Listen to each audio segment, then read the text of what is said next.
On this Monday night, we begin in the ACC, gentlemen, with Jon Scheyer and the Duke Blue Devils, who have won 6 of their last 8 games.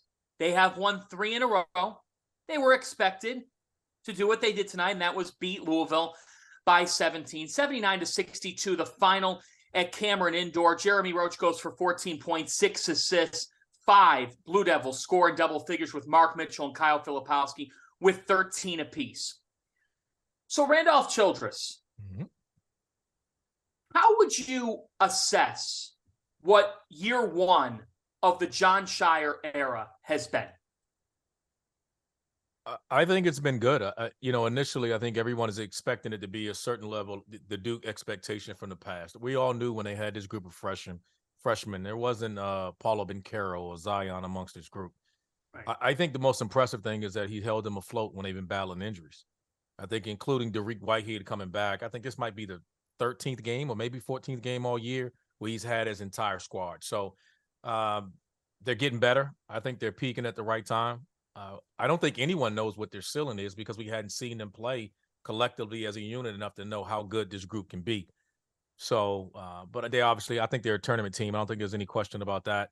How good they are, we don't know because this team is just among all the teams that we talk about. They just hadn't had everybody full length of time. I look at this team and I love what Jon Scheyer has grown into. I think that's a big thing. Like as this season has progressed, he's figured himself out and started to figure out this roster a little bit more.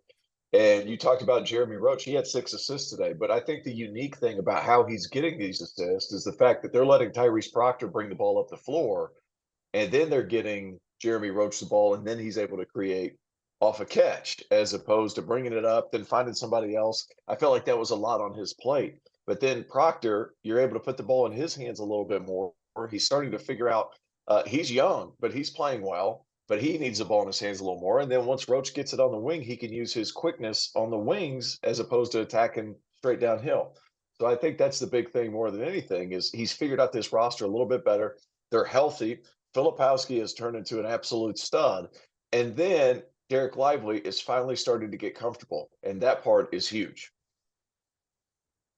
Duke right now is a 7 seed, according to our Fielding the 68 crew. Fielding the 68 is on the Field of 68 every Monday and Friday, 5 Eastern time. Our great bracketologists give you a consensus bracket and their takes on the latest. And with, well, just 2 weeks left of regular season play, Fielding the 68, there's not a better time for it.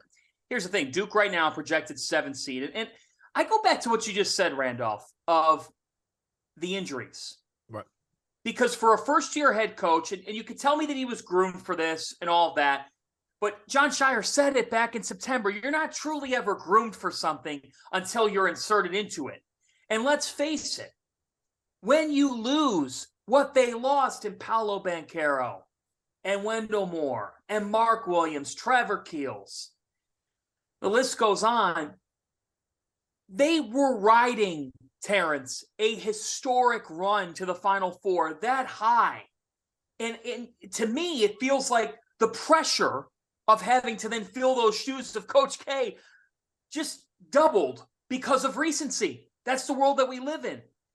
I don't think people fully realize the circumstances of, and it's not to say, oh, woe is Duke, of when you take in one of the top recruiting classes in the country, you should be good. You better be good. That's what we say. But circumstances versus stars next to a kid's name can be very different. And I feel like that's where we're at a little bit, Terrence, with Duke. And maybe that's why, agree or disagree, as a 7 seed, they could end up being a very dangerous dark horse in the NCAA tournament because between the injuries and the processes that this team's had to go through, it took some time, maybe more than expected, to figure certain things out. When you say the processes, I think about freshmen basically being sophomores at the end of February and early March. I think that's a big portion of it too. Dariq Whitehead's finally healthy. He's providing some things for them. But I like what you say about he was kind of groomed for it, but at the same time, Coach K, he was Coach K's assistant last year. There was no like, I'm going to help you into this next position. He was very much Coach K's assistant. Coach K, he even said it before the season. He's my assistant coach until the end of this season. Then it's his show. there was no helping along. There just wasn't until, Coach K got some food poisoning or something like that, had to go to the locker room at halftime. That's the only time you really saw John take control of anything that was happening on the floor. I think he's grown into this role rather well. And then you throw in some of the injuries, you throw in some of the developmental pieces that you've needed with some of these guys. They're older now, and John's a little more seasoned, not much, but a little bit more seasoned. Is this a team that can make an Elite Eight, a Final Four run? I don't think that's the case this season. However, you see the growth and the trajectory and how he handled this season and how he got better throughout the year, I think is pretty substantial. Guys, over the last 4 games, that Virginia loss should have been a at Virginia win. And then you rattle off Notre Dame, Syracuse, and Louisville. And sure, those guys are at the bottom of the conference, but they're playing well. And it's how they're playing when they're playing these teams that I think is significant. And their pieces are starting to come together now that they're older. You know what? I was on the record. I said I didn't think anybody had more pressure coming into this season. And let's be honest, because of the success that Hubert had in year one. And those schools are tied by the hip. So Hubert has the success, has this national championship run. You're taking over, obviously, for Coach K. And then you got this group of freshmen, and Dariq Lively goes down. He's missing games early, misses preseason ton of time. Dariq Whitehead goes down. So a group that's relying on freshmen, how many coaches, forget first-year coaches or not, how many coaches wouldn't have to adjust to his 2 most highly touted player, quote-unquote best players, missing the start of the season? And then the second one gets hurt again. That was just starting to come around. That was being Dariq Whitehead being their second leading scorer. And then he goes down again, which we were scared thinking that could have been a season-ending injury. He comes back now. He's implementing him in. So I think he's built for the job. He's made the changes. Like who would have ever thought we'd ever see a non-Duke guy be on their staff? Like you've seen him take control of this and just show a level of assertion that this is my program. I'm going to do it my way. He's been fun to talk to. I've enjoyed watching him. I think he's done a hell of a job. Again, it's year in and year out. There's always going to be pressure. But because this group is so young, we don't know the potential of how good they can be because we hadn't seen them enough. Hey, and you also have to think too, you said, the pressure from Hubert Davis in last season. I think the pressure slid back over to Hubert's side after a good portion of the season because what's happening over in Chapel Hill kind of took the focus off of that side of that side of town. Right? People weren't necessarily looking at Duke quite like that because everybody was so disappointed with how North Carolina's been playing. So I think there was a general forgiveness too that people expected with John being a first-year head coach, especially early in the season. And in a world where there's not a whole lot of forgiveness for anything, I think there was a general understanding like, hey, Coach K was there for 40 years. I don't think so. John's going to figure it out. Well, he figured it out. And even in some of these early season losses, there weren't many to Kansas, Purdue, Wake Forest, even there's, people are upset, but at the same time, I think there was a little bit more understanding. I think it was more pressure than understanding because they had so many candidates. Sure. Like, everybody was like, why him? You had all this head coaching experience from all these Duke head coaches. Yeah. Name one that really was good though.